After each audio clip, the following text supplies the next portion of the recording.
go. Pankration Philosophy, episode 158. Hello again, everyone. We're brought to you by viewers and also listeners such as yourself. You can help support the show on patreon.com. That's patreon.com/Pankration. Let's give a shout out to the people that have donated. We have Shy Cleofe. I don't know who that is. Big Wang, aka Ryan Wang, aka Wang BC. Was that right? Okay, sponsoring Philosopher. And then we also have Tom Kravitz. Thank you. Hi, Shy. I love you. And then we're also sponsored by Habrock Sports. That's habrocksports.com. Passion that burns. They got MMA gear, BJJ geese, nutrition. Special going on right now. Buy one, get one free on the nutrition. And also shout out to the latest Habrock, affiliate, Calvin Cater, who's fighting Max Holloway. It's either like this week or next week, I'm pretty sure. Sounds about right. Yeah, sounds about right. All right. Also, yes. Our code? Oh, yes. Code Pankration. That's right. Promo code Pankration. And then, yeah. What does that get you? Yeah, what does that get you? Oh, man. What does it not get you? Passion that pays. That's what it does. Nice. But anyway, it gets you it gets you a sweet discount. Oh, cool. So, yes. Cool. That's what it gets you. And then next, we'll just bring in our guest here. Our guest who's already here. Endo Cleofe. Hello. It's an honor to be here. Nice. You're goddamn right. Yeah.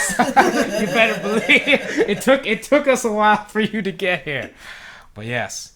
All right, so now we're talking about training. Well, we've talked about our own training, but now I guess we'll talk more about helping others train, like facilitate training, like teaching, since I know that's been something that you've been focusing on.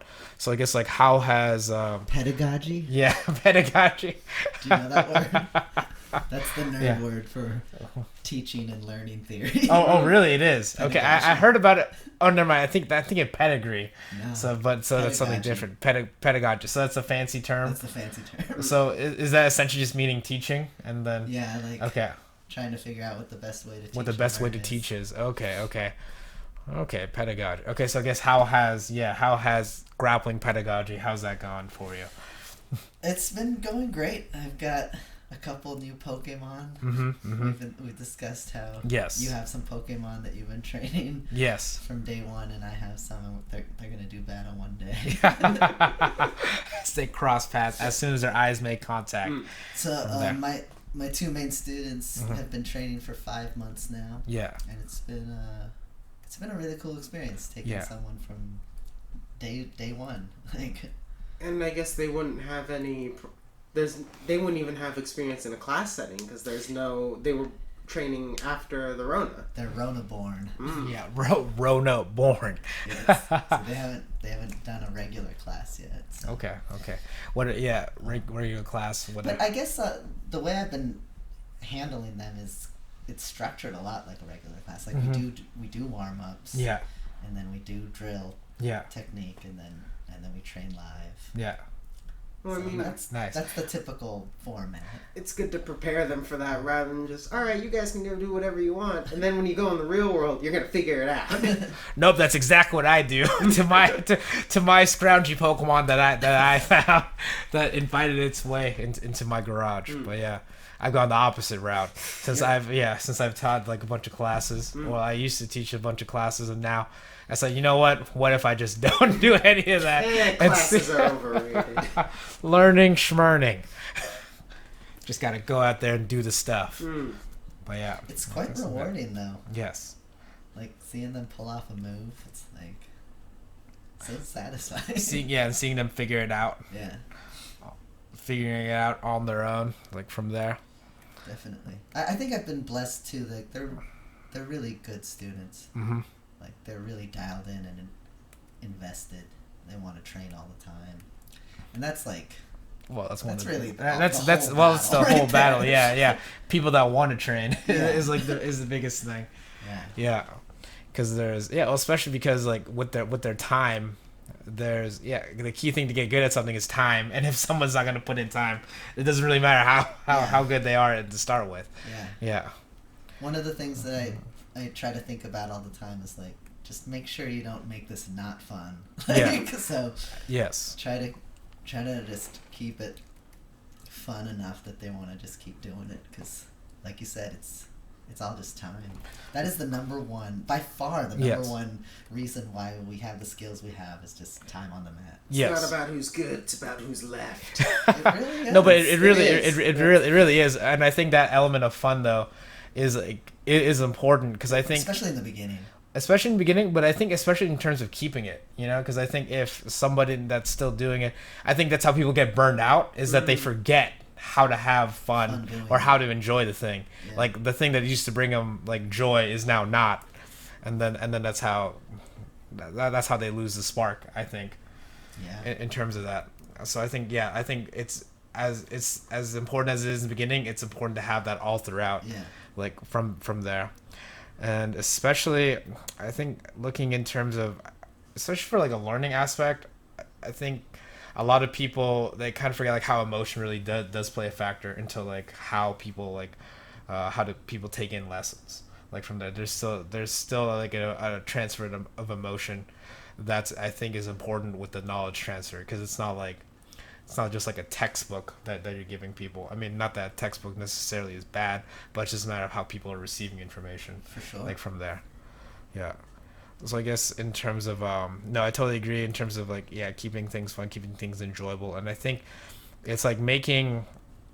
I mean, we make a joke about Miyagi stuff, like you trick somebody into doing something without actually intentionally telling them, but I think that's how. I don't think it's like not quite a necessity, but that's kind of the grand scheme of things. You're making people work, but you gotta not make the work seem tedious. Like from there, it's gotta seem new.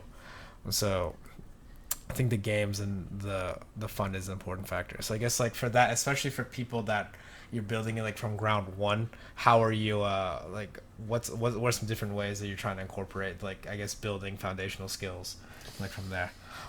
So the first thing that I did was because grappling's so insanely like broad. Yes. There's just grappling. Yes. There's just so much that you gotta be able to like learn. Mm-hmm.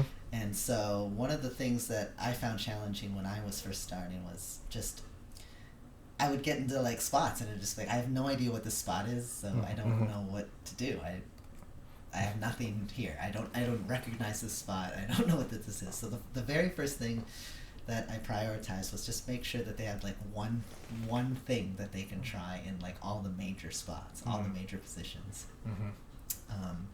Just kind of giving them like enough that other than like the second tier of major positions, like scarf variants of side control, like just basic side control, just basic spots. We skipped north south in the beginning, but just like having them so that when they trained live, for the most part, they would land in spots that they would have something that they knew how to do, something that they're familiar with. Like, from there. Okay. So that was like the first week or so, couple weeks was just trying to get them up to speed, like a primer. Like a quick start guide, we're going to hack this thing. Here's one thing in all the basic spots. Okay. And then from there, it was just like you said, you try to like play games like pass or sweep drills. Like they love, like I think new students love training live. They love just going. Yeah. Just gotta go. That's the fun part. Yeah. But I think it's also been important to give them stuff to do. I know. Well, it's a fine balance of giving them stuff to do, and then also having them like apply the stuff. Right. I think is the important thing. Like from there, especially because it's like you can give someone like a lot of tools, but then if they don't know, if they can only know how to use a tool like a single setting, then like how useful is that tool? Right. Like from there, like they're not quite utilizing the tool to its full potential. So I'm a big fan of like situational specific sparring, like so we'll especially like surrounding the move of the day, like we'll learn a move and then we'll just and then we'll just train a bunch live in just that one specific position, and trying to pull off that move. And that's also interesting to me. Like when I do that, it's always hardest to do the move of the day you learn it. The day you learn it. It's everyone else is looking for it. They know how, they're like ready to stop it. Yes. But I feel like when you try it right after you drilled it, it sticks better than if you just try to pull it off like later, like in a live roll. Especially in a live roll where we started in a sort of neutral position, and you might not even see the spot. Yeah, and you gotta try to put yourself in that spot. Yeah. And that's what I've definitely been thinking about, just in terms of my own training, in terms of like how to get like how to build up skills in that kind of way, in terms of like what kind of techniques are you trying to do, or what kind of goals are you trying to accomplish, like from there. That's how I'm trying to, I guess, like construct, I'm trying to construct, okay, like what am I trying to accomplish, and how do I get there, and then it's filling in the blank. Yeah, like from there. That's kind of the way I've been thinking about like constructing like training, in terms of like, I mean, not even just in grappling, but just in terms of like any kind of learning thing. It's like, I gotta fill the gap somehow, but I have to imagine like how am I gonna like complete that step, like complete that bridge, like from there. Yeah, like when we first started coming over here to train, there was like 2 straight months where we did a ton of back specifics. We were just training from the back. Like for like 2 months straight. Yes. And that was huge. Like I feel like we all got a lot out of that. Just repping that forever. Absolutely. Like trying the same stuff over and over again. Like there's a lot of value in that. It's also funny when I take the back of someone who was part of that 2-month thing versus someone who wasn't, and I can instantly tell. Right. Yeah, it's like building, because I think that's the thing. It's like situational, and then it's kind of like what you're saying, like the move of the day.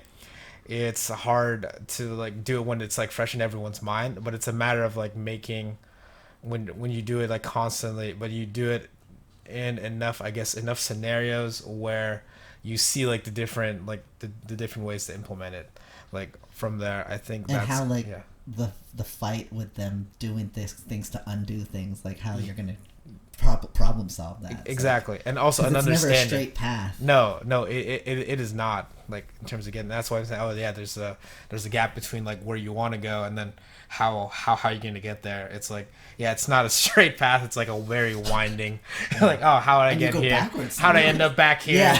This doesn't even look like the same road I was on. Like from there. And I think that's, I think that's a kind of a useful tool. Definitely like one that I've been like exploring or thinking about how to utilize, like from there. Those back specifics were awesome, and stuff like that where like it's hard to get to the back on someone good, so it's good to spend time there, because oftentimes if you don't spend a lot of time there, you'll get there and then it's like you can't finish, or you'll lose because you don't have the control because you didn't spend a lot of time.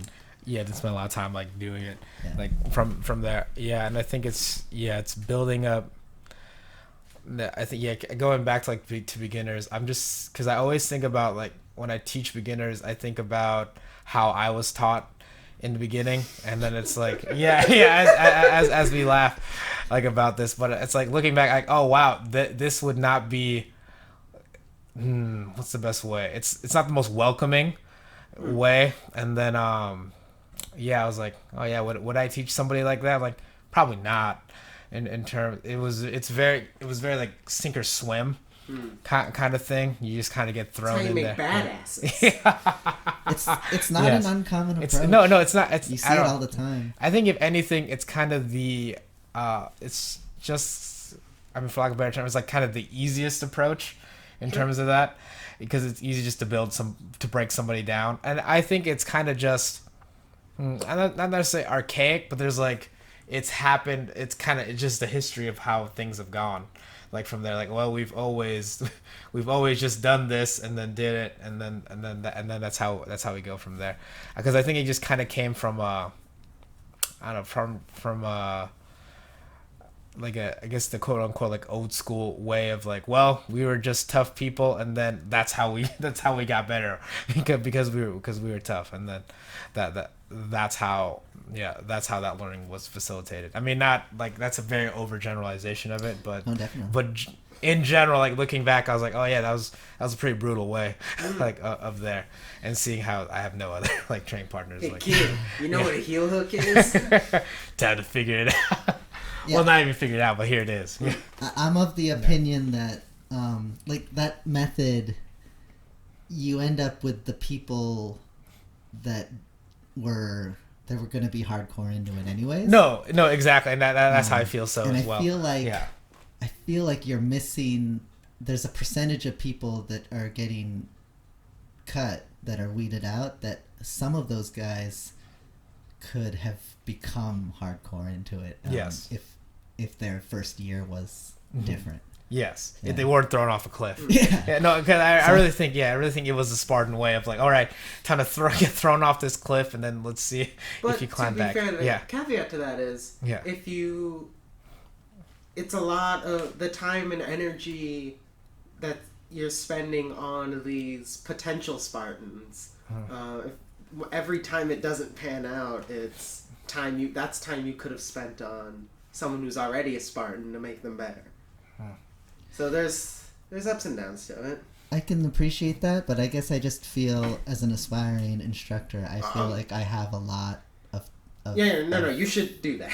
I have a lot of effort to give around, so it's like burn the boats. I'm not afraid to like spend that energy Sure. and then have them gone, you know, like I think that's energy well spent, especially because we're talking about that energy increases the chance that they become what we're talking a Spartan, you know. Like, on that caveat though, I think in terms of kind of like the search for a Spartan thing, it's in essence you're really looking for pretty much insane people or insane like physical, like maybe they have some physically insane people or mentally insane or people. both, which is typically both is the kind of people that survive that kind of, you know, getting thrown off a cliff kind of thing.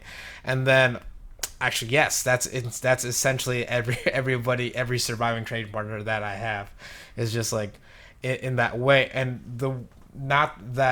And I agree. What I also agree in Endo's kind of point that it doesn't have to be that way. And I think also that percentage is very. I would say you miss the majority. I say you miss at least like probably like 90, at least 90% of people. But I think not that I don't think all 90%. Could do it. For sure not, but more often than not. Of that 90%, there's more. Most of them are not Spartans. Yes, like most. Sure, but first impression was probably correct. But they had that's the thing we don't know because we didn't find out. Yeah, and that's one thing. Yeah, looking back, I was like, oh yeah, and we never got a chance to figure that out. Like, not even like they never got the chance, and then the people supplying it didn't really give them the chance like to get from there. And now it's going back, okay, like how do we go, like how do you go about, like, guess like how do you have that like radar of like who just needs a little more, that's tricky. Useless. I've been like, it is a tricky balance. It is. Even with my two main students, they're both motivated and they both enjoy it quite a bit, but they're not in the same way. So I have to like kind of find the right blend of praise and critique, and it's different for each of them. And I can like critique harder on one and to be more careful on the other. So it's like that's a delicate balance that's completely individual, and it changes from like a person's like mood on from day to day. Can change. And you could like crush their spirit one day. It's really fun to do that. No, so you guys got to crush their spirit every day. And then we build it back up, right? Wow. Build it back up. Oh, there's a step 2? Wait, what? I thought we just profit off of step 1. Yeah, whoa. Step 1's hilarious. Hold on, build it back up. what are you trying to say? And then I also think there's this notion that a huge asset to a martial artist's personal journey is quality training partners. Oh yes, so for sure. I think like this idea of trying to get people to like stick around and love it and become good at it is like going to help everyone. Yeah, no, everyone who sticks around, it just multiplies. Like, it helps raise that level. I think it's kind of it's similar to.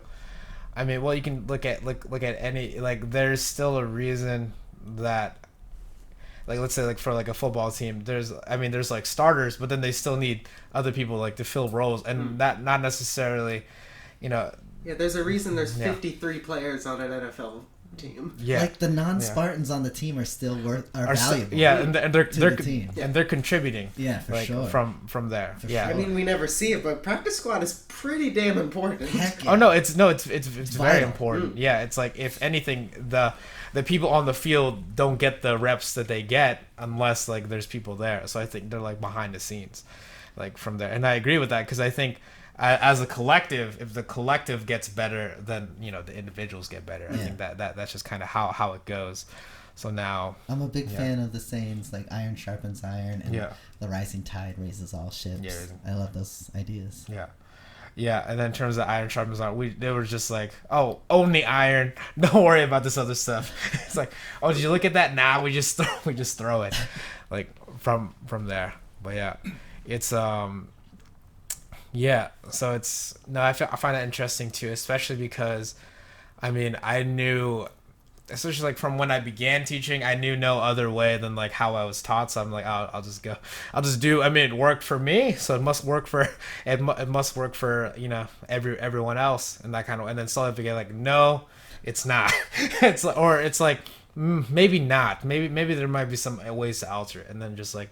Figuring out like a balance. Like the old school ways are. I'm not saying that they're ineffective. I'm not saying it's ineffective either. I just in all aspects of my life, I'm always just questioning: is there a better way? In everything I do, I'm like, is there a better way I could be doing this? I'm just like. Yeah, no, exactly, and that's the way I look at it too. I'm not necessarily looking at it as wrong. I'm just looking at it as optimizing, just like exactly. Anything. Yeah, just like anything. You're trying to optimize your technique, trying to optimize your movement. You're just trying to optimize your learning, trying to optimize your teaching. Yeah, and that's what I was looking at too. I was like, well, it's making the learning your own. It's like, okay, I was taught like this way, but is that the best way? And like how do I actually learn better? And then how do I help people learn better? Like from there, so it's like being it's like I put myself in like a student's shoes, like how do I better learn like from there, and then like expand upon that. Yes. Yeah. What were the classes I wish I took back then? No, that's all heel hook classes. Yeah, exactly. And that's why I teach it. Like, when we didn't have enough ankle hooks and heel hooks, that was what was missing.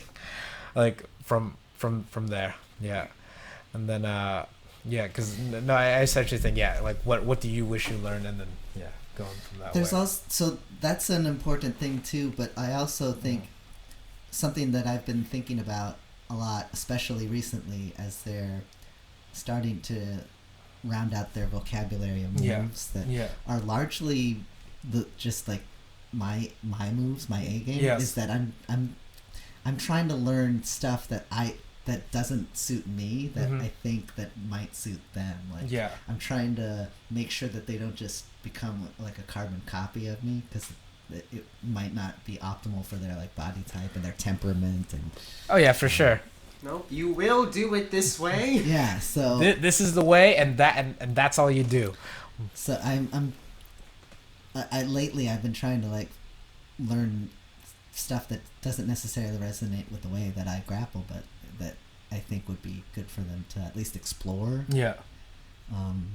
Because even in the beginning, for me, like I didn't come into like my style or so, like right away. You got to explore a bunch of movements and ideas before you like start going down that path. Oh no, for sure. But I think just having a variety of stuff is important in general. I mean, there's a few things that your body will just do because it's just so used to it. But I mean, for me personally, I try to do at least, try to do like new movements just for the hell of it and just to see how it goes, like from there, because it's like I don't even try to think in terms of like what's like optimal or what would be like this move. I would just like, it's good to explore. Just go explore and just see what happens. Yeah. Like from there, like essentially freestyle and see how it goes, like, cause then if it's like it's creating like new neural pathways, but also just new like movement pathways as well, like from there, and that's good because in the long sense, it's kind of like you're still doing reps and you're still figuring out new things like from there. I think really actually just losing attachment to like the result, like that definitely helps in that kind of regard. I think that's kind of one thing, a general thing I would attribute in terms of like teaching beginners is like there is no like getting like not attaching themselves to how well they did, and also like why do they need to like qualitative, for that. It's like you're here, you train, that's what's important. Don't assign a sense of self-worth to the result of the result. Like from there. Well, whenever I see anyone who seems like they're doing that, I make sure to just go super hard on them, because then it's like, look, it's not gonna get better. It's not gonna get better. Yes. Like, if you think like this, I'm not gonna reward you for it. No, for sure. That's why I always say it's not gonna impress me, so like, that doesn't matter. Right, you do so. Yeah, you're correct. But don't get better. Man, who taught that guy? This guy was a joke. What a jerk. What a jerk. But yes. No. Yeah, looking at that kind of aspect of like, not being so attached to that. Because I think that's kind of what happens in terms of when people... I think competitive is fine. But when it gets like so competitive where you're just trying to win, and it's like, well, I don't need to do anything else. I just got to do what I'm best at. That's kind of gets like too skewed in that kind of way, because you don't learn anything. To train like that sometimes too, though. No, for sure. That's why I'm saying it's like good to have these cycles. That's why it's good to compete. So you'll enter that cycle as it approaches. Like, I'm just gonna spam my A game, hone it to a fine edge, and then. But I think cycle is an important thing. Yeah, and then there's the off time where you're like exploring and learning, building neural pathways. Yeah, for sure. It's like you need both, because. Yeah, you can't have like, I'm just gonna learn in a competition, because then that's how you like, then you kind of get smashed. But then at the same time, like, I'm gonna go 100% all the time. Yeah, always. That's also not. Yeah, it is finding that balance and figuring out, okay, where are you gonna be in that mode, or you can also be in like several modes, like that day, like from there, just depending. But I think in terms of, I don't know, typically like from what I've seen, just like the most common thing I see from people that end up like not doing well is that they get so attached to the result, and then they end up, I'm just gonna go, well, clearly what happened, I'm not doing well because I didn't go hard enough. Oh yes, God. And then I see that all the time. No, I feel like that's the almost like the most common like beginner's mistake, like from there. Yes. I don't know what to do, so I'm just gonna do it harder. It's like, well, we're not good, so I guess I'll just play louder. Yeah, exactly. That'll do it. I think that's just like the physical equivalent of it. Well, I'm not sure what to do. I'll just turn it up. Guess I gotta take the dial to 11. Yeah. Yeah, it's a hilarious phenomenon. Yes. But it's so common. Yes, like so it's like finding, it's figuring that out, like from there. I think it's tricky trying to like teach that. Like, because like how do you go about teaching that? Yeah, you guess I gotta crush you to make you learn. You kind of have to. Yeah. Because you can say it, and it has your words have a marginal like improvement on it, but they still have to kind of learn it and process it and go through that like themselves. It really is like the child needs to get burned by the pot before they realize that the pot is hot. You can tell them over and over again. As someone who absolutely who was like that forever, a big turning point for me was I think I was complaining to someone about my general neurotic behavior, and they sounds just, right. Yeah, they just up and said, like, if you're gonna keep talking, like, I'm not gonna talk to you. It's like, I'm not gonna have this conversation with you. And I was like, well, I guess I should talk about something else, like nice things. And eventually I shut up about it, and eventually I stopped thinking about it. Yeah. How many It's times? just, I think a lot of people reward that, without even realizing it, reward that cycle of thinking, of, like, just letting, I guess it's like letting them acknowledge that they have those feelings in the first place. It's like, stop now, forget about it, move on. I think sometimes what people need is that they need to almost like take a step back, and they need, because I think there's a lot of cognitive bias that happens, like, and by that I mean that when you almost tend to fill in the blank, or you fill in the blank for what you want to see, like from like when you like when you're writing and you think you wrote a word, but you just thought of that word and you didn't actually write that word. I think that's kind of what happens when people go like, I must be doing great because I think I'm doing great, therefore it must be good. Like from there. Whereas if you like take, all right, let's talk about what's happening here. Like explain, like, oh, I do this, and or if you like took what they're doing and then like don't personally say it's a them, but like say, oh, I know this person, or like in the third, look at it from a third person point of view, like, oh, that's silly, why would they just go harder? That's not the way to go. But they can't like, see it but in they they can't see it in themselves. Yeah, like from there it's almost like they need to like almost see the issue as an abstract before they put that internalize it like from there. I always think about like, there's this, I believe it's called like the Joshua Tree effect, like from there. What it is that, I don't know, it was just like, oh yeah, you can look it up, but it's essentially it's like pull that shit up. No, the basis of it goes that someone didn't know what a Joshua tree looked like, and then they found out what it did, and they defined it. They looked it up and like kind of, but then they went about their daily lives, their daily drive, and they realized there's Joshua trees all around them. They just didn't realize it, like because they didn't know. Yeah, because they didn't know. That's exactly yeah, because they didn't know what it was. But that's the thing. They need to almost like have like, this is what's happening, and then they just, oh shit, it was all around me all the time. Fascinating phenomenon. No, and I think about that. I think that's the phenomenon that people have, especially in terms of learning plateaus, because they don't. If anything, the worst plateau is when you don't realize you're plateauing. Yes. You almost need to realize that you are before you can get that problem. It's so hard. Yes. By yourself to like. Exactly, to get that realization. Like, I mean, from there. Yeah. Once someone like calls me out on like, I'm being dumb, I'm like, I start thinking back to other conversations, like, whoa, I was being really dumb. Why was I so dumb? People, stop being dumb. You're just dumb when you're young. And then you start seeing it in the future when it happens. It's like, hey, wait a minute, I'm being dumb. Yeah. Oh, from before. But yeah. No, I think that's the thing, is getting that kind of realization. And I think specifically in terms of training, I mean, it's kind of gets obvious like what common problems are, like from there, because it's like explained to them, but then it's like the reverse engineering now. Okay, so you have that problem, how are you gonna overcome it?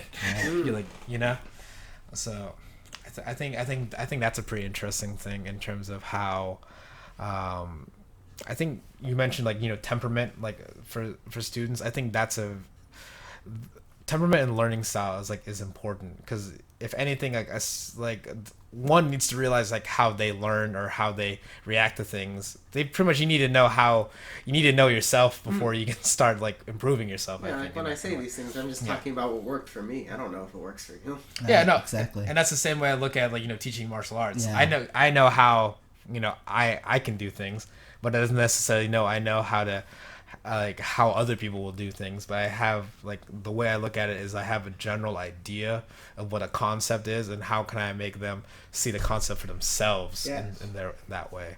Not necessarily have them do, I want you to do exactly what I do. It's like, no, I try to figure out, okay, what is exactly like the reason or the abstract of why this works, and how can you apply that from there. Yeah, I think with grappling in particular, people will see moves that they'll see other people do it, or they'll watch Professor Instagram. Or they'll see Professor Instagram. Yeah. And they just try to mimic the move, yes. without understanding. That must be it. Yeah. That's only it. Yeah. And really, that's not what powers the move. Is not, yes, the specific script that's happening in the video. It's like, and it's how do you get them to understand like what's happening with the weight and like the reaction, the feel. It's such a feel-based thing that that's such a tricky thing. Like they'll do like the students will do something and it looks exactly the same thing that I'm doing, but it doesn't work. It doesn't get the same result. And you're like, wait. And when I do it, it works. It's like it's hard to convey what that difference is. Yes. Because it looks exactly the same. Yeah, no, it really is such a feel thing, and I think especially with the feel comes the.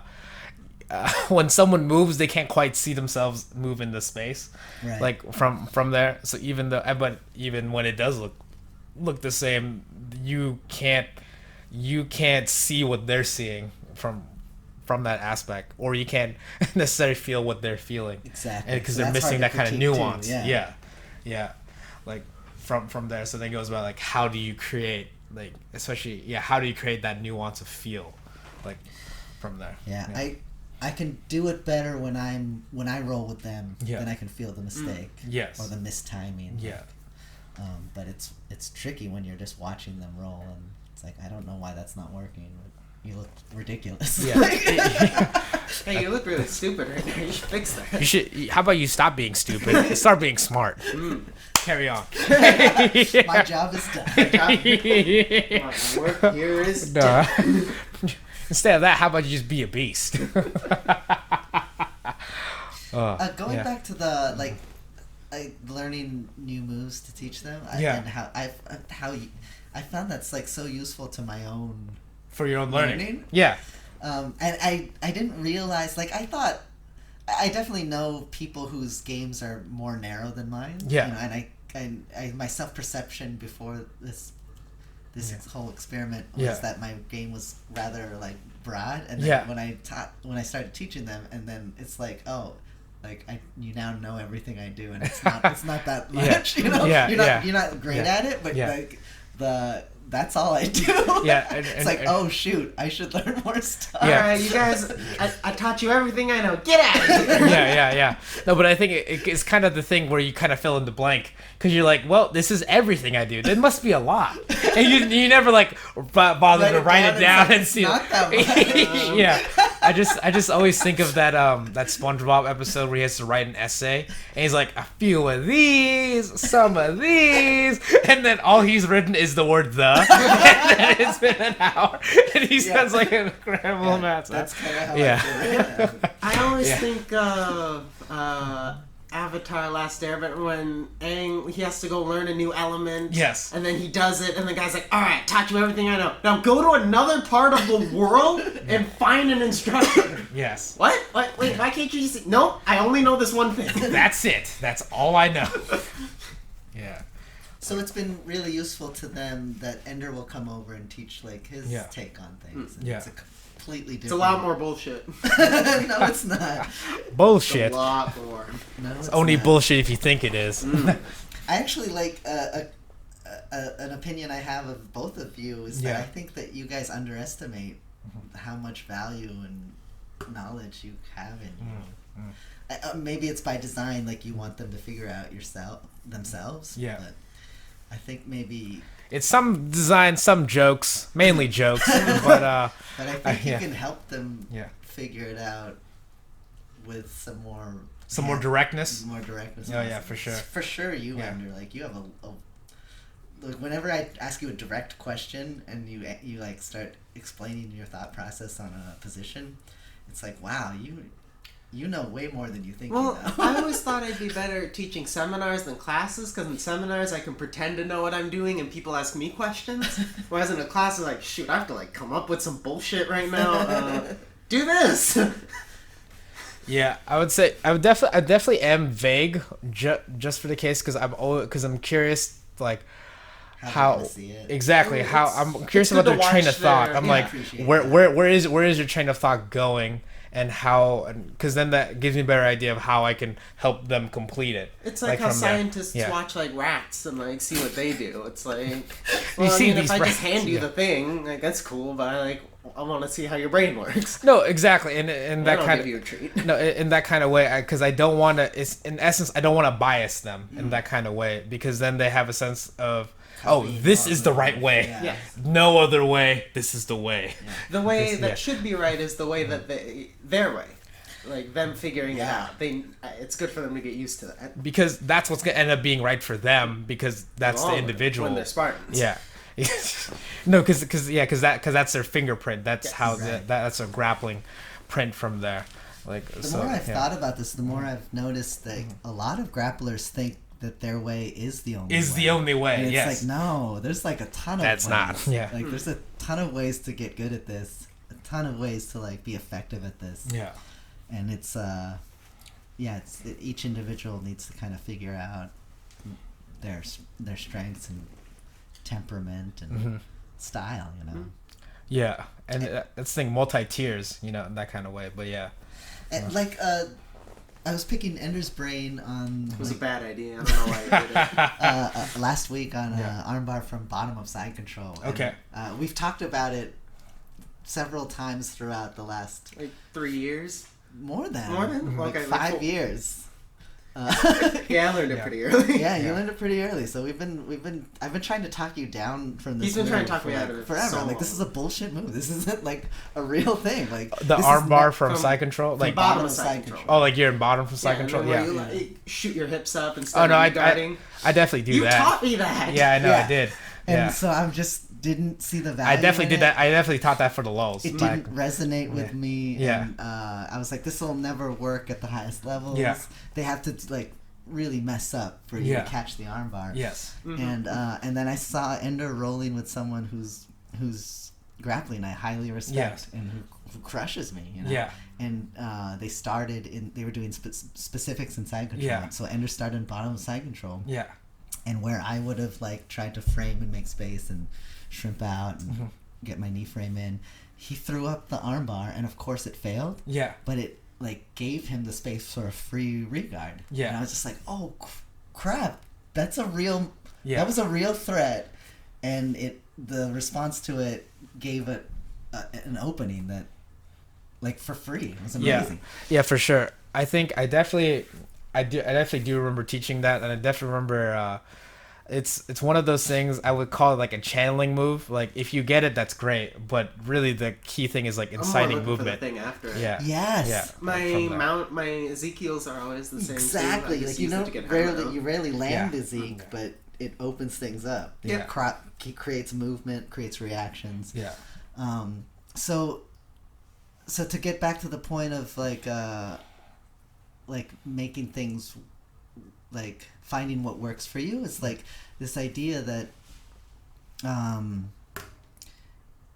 just the more you spend time on a position, the more you understand it and everything adjacent to it.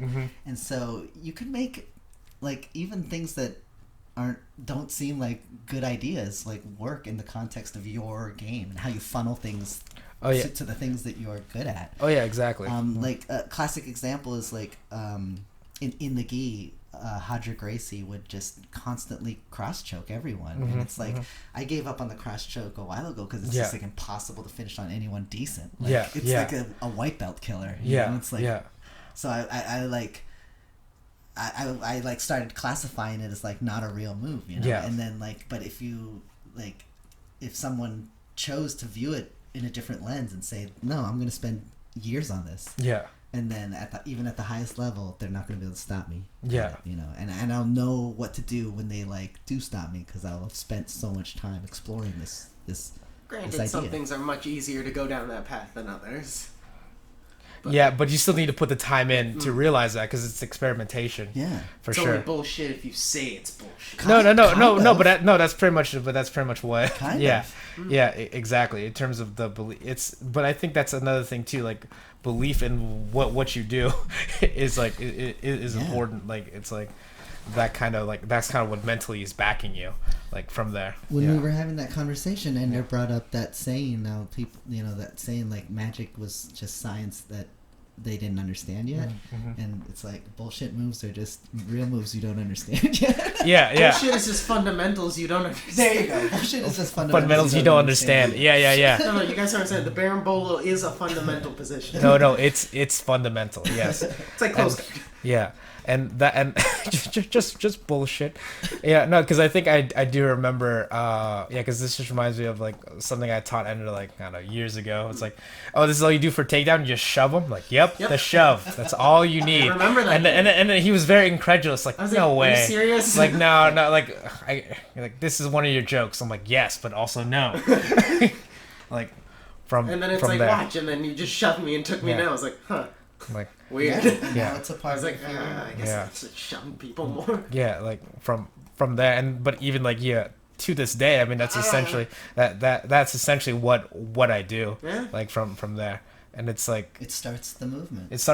And I think that's the thing too. Sometimes you need to spend a lot of time before you realize how simple on something you think is advanced to realize like how simple it actually is. Right. Like from there, yeah, because I think that's kind of the key thing of like mastery is like realizing, oh man, what seemed like a lot of steps really is just like a one movement. concept. Yeah, like from there, because you think, oh, I go here. Oh, I just do it. Never mind. For a lot of skills, I think that there's this common cycle where you start off thinking, oh, that's not so hard, and then you're like, oh, this is incredibly hard, and then you go into it deep, and then it's like, oh, it's not that hard again. Yeah. Exactly. And then especially like when I look at new things, I try to think about it in that same kind of like, okay, well, I know that eventually become easy, so I'll think it's easy now, and then I'll just do it. Like from there. Yeah. And especially like I think the more incredulous the move, like the more oh, this must be easy. It's gotta be easy to do a cartwheel pass, why not? Time to backflip pass. From there. To go back to the fun thing is what sustains your training, and the time is what really makes you good. Yeah.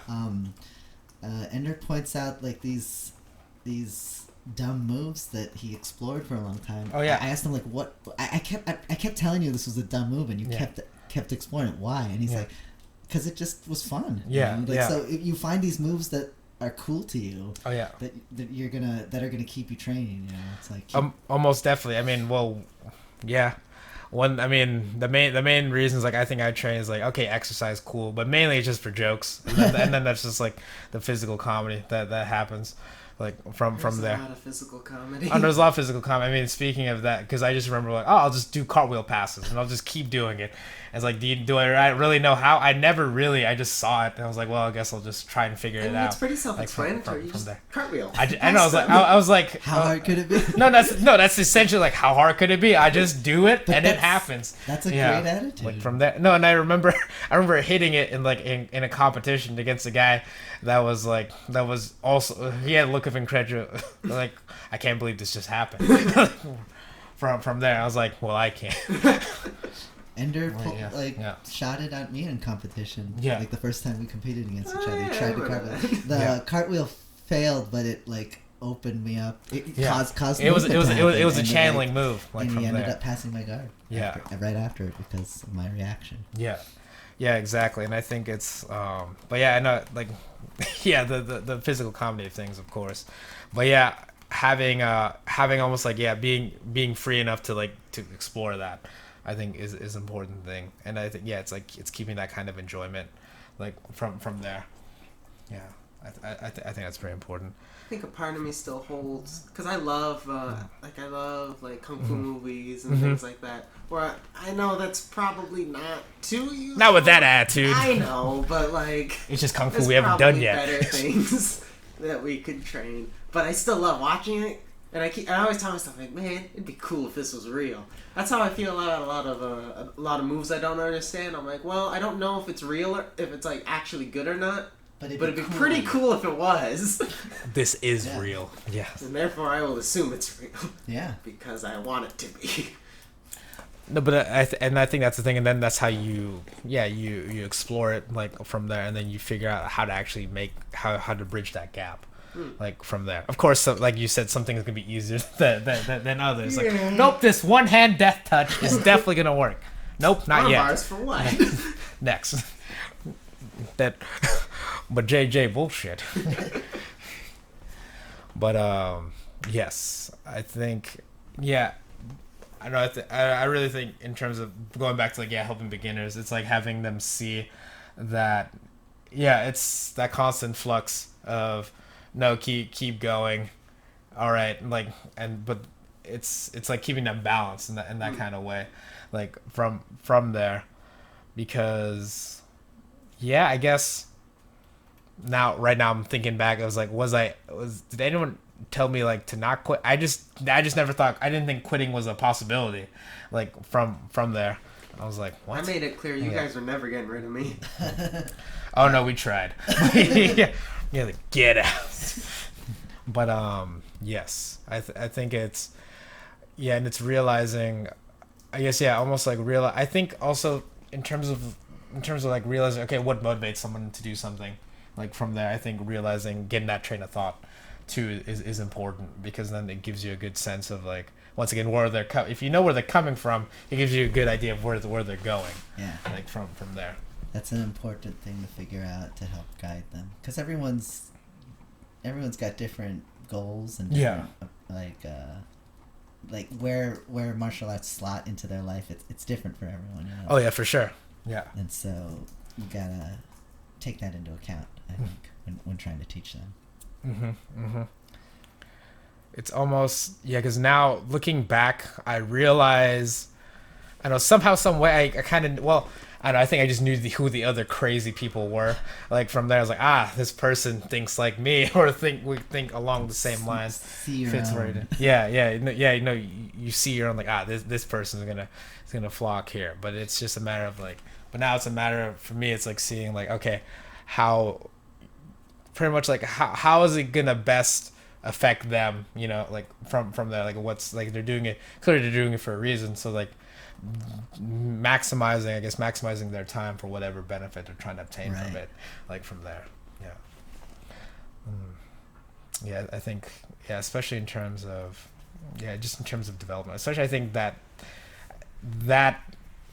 beginning standpoint is kind of, it's like the baby turtles trying to get into the ocean. It's like, oh man, so many of them perish before they reach the ocean. That's just how it goes. Hard. It's so hard. And then the ones that make it are Spartan turtles.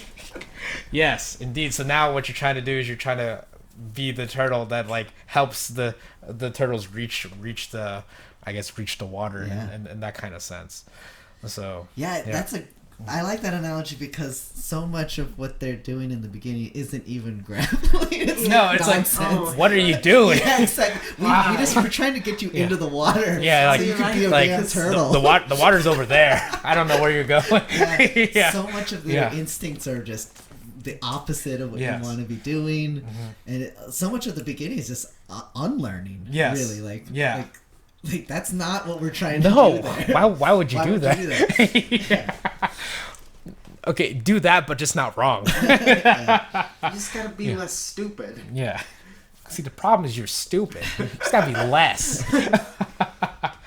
I also wonder, because you've been at this for quite a bit longer than I am, so I'm closer to the beginning than you are. So it's fresher in my mind what it was like than it is for you. So I feel like as instructors get more distance from that, it gets harder to put themselves in the shoes of the beginner. Typically, like what I try to do is just in other aspects of my life, I try to learn new things, and I realize, that's right. I wasn't like, there are things that, there are a lot of things I'm not good at. So now I have to always think back, okay, how I'm feeling now is how these other people are feeling, and that's how I try to be in terms of learning, in terms of and also just having fun with it. I guess it's always good to be a beginner at something. No, that's the thing, and that's the thing. It was like how vast, even though I have been doing this longer, there's still a bunch of things that I don't know, and being comfortable with that, and then just exploring the things that you don't know with like just as much enthusiasm, like from there, because I think that's kind of how people, like I said, I think that's how people get burned out. They lose that enthusiasm. They lose that enthusiasm because they lose the fun aspect of it. But I think it is fun that there's a lot that I don't know. So that means there's a lot more things that I can explore. Yeah. One of the reasons why this is such an awesome thing to be in love with is that it's so infinite. Yeah. It just you can never know it all. Yeah. Like there's just so many techniques. Mm-hmm. Yeah, exactly. Just the vast expanse of it, you know, for sure. And now it's like, but then it goes like you know, on the other side of it, because there's vast expanse of it, how are you going to teach somebody to begin? Yeah. So now it's, like from there.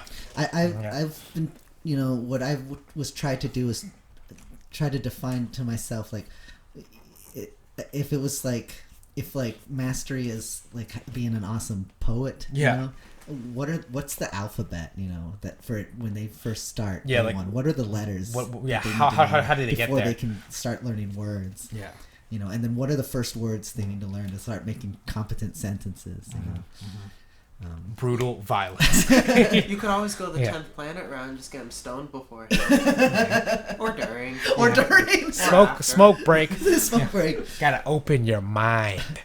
Yeah.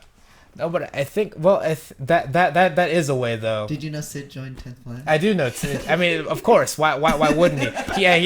He told his people. No, exactly. He told me. I was like, yeah, for sure. That's that. Yeah, of course. I'm surprised it. I'm surprised it took so long. Yeah. Like from there, but yeah, just like especially like all he was like a lost he was a lost 10th planet guy. Yeah. It's like 10th planet guy didn't even know it. Exactly. Like you were the prodigal.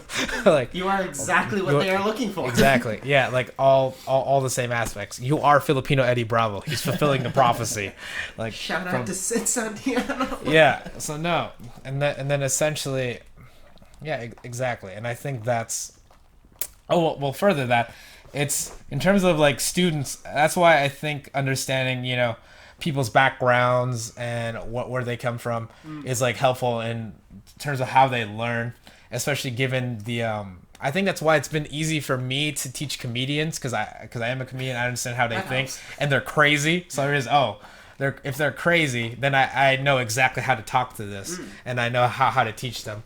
Like from there, like Endo, remember we were working with all those comedians. Oh my god, that was an insane couple of weeks. They're all also nuts in they're all nuts in different ways. Yes. So it didn't take them that long to adjust. Yes. To like well, this is silly, but we're gonna do it. Yes. Like from there. Oh, those were good times. Yeah, but exactly, and I think that's the thing. It's like you almost have to have.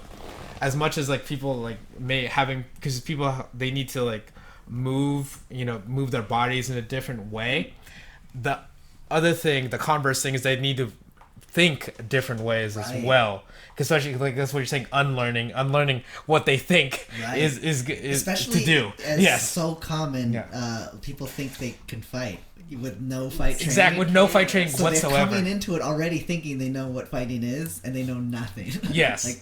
And in fact, the things they know is the wrong thing to do. Exactly. It's more detrimental that they think they know what to do, they'd be much better off not knowing anything. Exactly. Yes. No. Oh, yes. Most definitely. That's I an all definitely too common tale. Yes. It's shocking how many people think with no fight training think that they can fight. I would just see red. Yeah. And then while that's certainly true and ridiculous. With striking skills, I think it's even crazier to think you have any semblance of grappling if you have no grappling there isn't training. Really I would just stand up though. Yeah, like they have still no idea. Yeah. Like what they don't understand. Endo, you're not really getting my mentality right now. Yeah. You just don't get it, you know? I'm just built different. With nothing in your day-to-day life that resembles grappling movements, you somehow think it's not that hard. Long strand DNA. Yeah, it's like insane. Yeah, there isn't really the equivalent of a striker's chance in grappling, is there? Your lucky sub. No, but I always love, previous guest and friend of the show, Jesse Warren. Just like his outstanding mentality. It's like, nope, this is the day. I'm gonna get it right now. I'm gonna understand all of ground. And then I actually admire a lot no. He's great. No. That's the thing. He channels it in a positive and productive way. Oh no. It's not like delusional. It's like productive. Again, that's why he's the most transcendent bro. Exactly. No. Exactly. He has utility. He is the transcendent bro because he uses because he uses broness to like help him. No, exactly. It's very. It's like while delusional, but it's delusional funneling him to more success. To I really think that was why he was such a good he was so easy to teach in that kind of way because he was so receptive and of course, and then and look, that's the thing, I always admired his mindset from there because he was always he was so open to learning and then also so confident that he learned it and then he would go got it. Yes. What else you got? Because I mastered that. Just the utmost confidence. I can beat Jay White.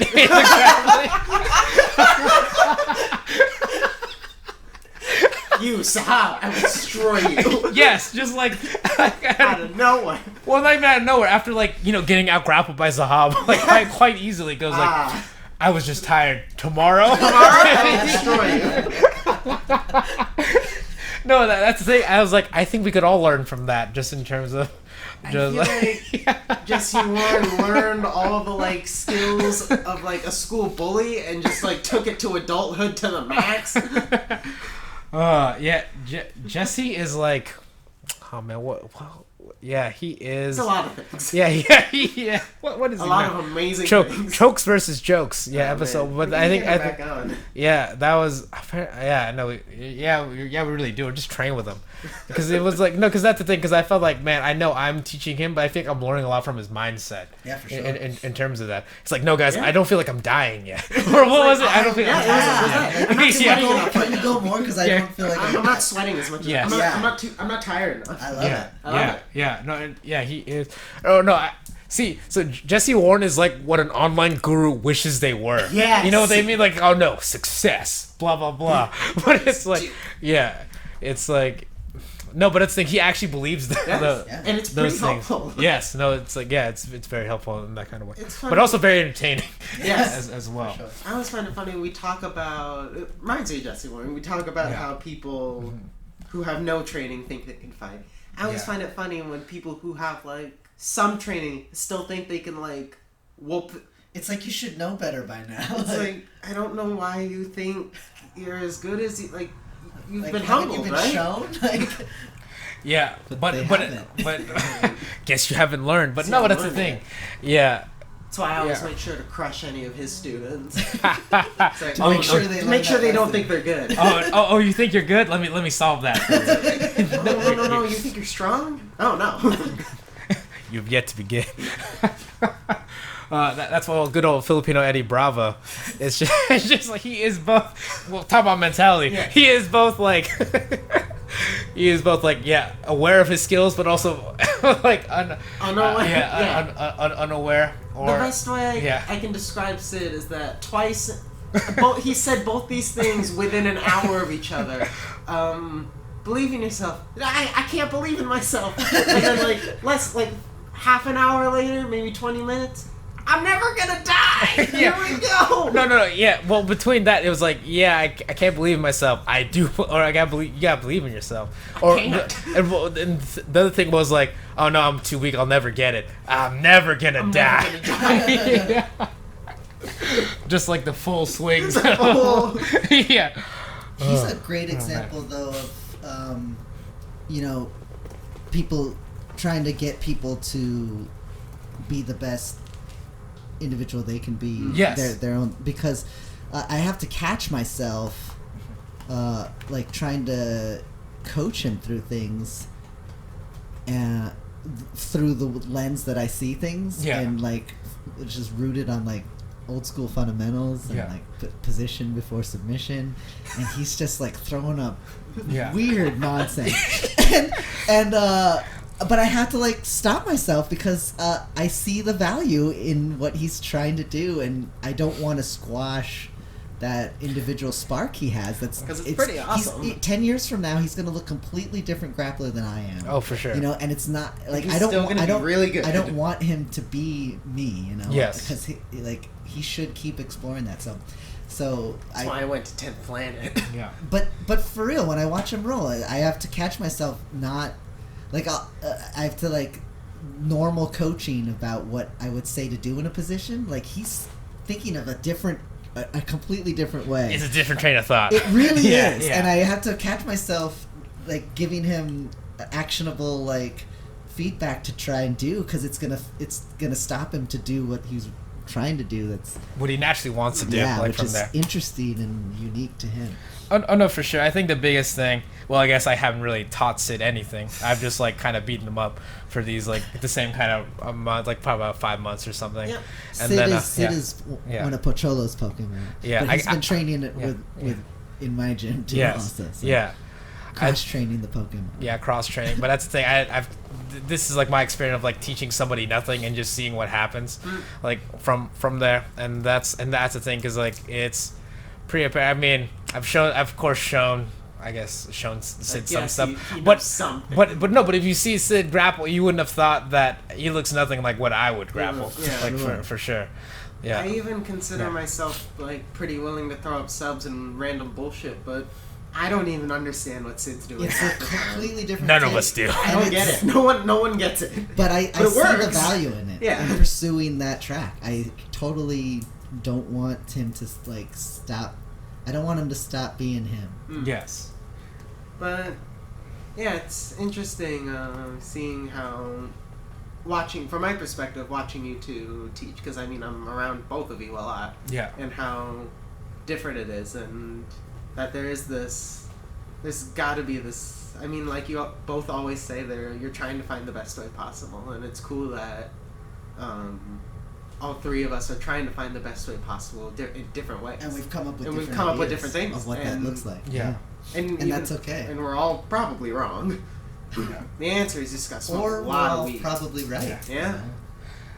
Yeah, we're all probably right in some kind of way, and it's just a matter of. But it's also like because knowing it or not, we're aligning ourselves towards a specific way because of the things or pretty much either the people we are or the people that we're around, like from there. So if in essence there may come a time where we need to kind of shift the way we do it, just depending on like certain situations. But the fact that we're aware of that is important, or aware that there are other ways of teaching. Absolutely. Because it's just like the same way that there's other ways of learning. Yeah. And other ways of grappling. Yeah. Yeah, like sure. the way that you can best unlock the potential of students, the way that you do it is going to be different than the way that I do it because we're different people. Yeah. Exactly. So exactly. So there's not like there's just one set of grappling. That's it. Yeah. There's no just one set of teaching and that's it. Exactly. Because once again it comes down to just like all the things we're talking about in terms of like mentality, temperament, like experience. That also goes to the the people teacher you are. too. Exactly. Yeah. That it's the same thing like in both paths, like from there. It's just it's a skill in and of itself. It is. Yeah, it's a skill of itself. Yeah. I feel That's like also not directly attributed to the skill that you're trying to teach. Yes. Yeah. Like from there. It's a separate thing. Which is kind of hard for people to to I guess either compartmentalize or like rationalize like why that is. You see it all the time. Yeah. People who are great at a thing and are terrible at teaching it. You just do the thing. Yeah. Why don't you just do it? I just do it. Yeah. Oh, you come on, losers. Yeah, but that's you see that all the time. Yeah. That's what like Yoda training basically was. It was like, hey, just lift it. And Luke's like, I can't. He's like, but you can. But I can't. But you can. I can do it. I can do it. Check this out. Yeah. Aren't you like 900 years old? Hey, don't worry about that. Yeah, because I always attribute that, just Michael Jordan. Oh, yeah, just got to go in and dunk. Yeah.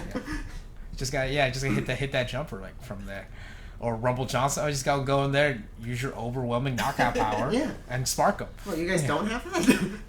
Yoda was losers. had like 900 years of reps. Yes. And Yoda's a white belt. Yes. And he's like, why can't you lift this thing out here, you idiot? Well, you've been training for like a week. You got this. Yeah. has done it a handful of times. He's dabbled. Yeah. Literally dabbled. What have you? Oh, I've done this for lifetimes you will never imagine. Like at least Ben was giving him like drills. Like, here, I got you this like tool to like drill your force stuff. I was like, oh, thanks, man. Oh, Obi-Wan? Yeah, he gave him like drills. Yoda's like, lift do it. Lift the X-Wing out. What? It's easy. I'll show you. I can do it. But Luke sucked at Obi-Wan's drills, but he was able to do Yoda's like stupid feat of strength. So who's the better teacher in the end? Who's the better teacher for that scenario? Come on, idiot! Why don't you lift it?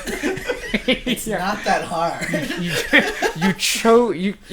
Weakness is a choice, Luke. He's like, I'm trying. Yeah, but you're not succeeding. There is no try. Yeah.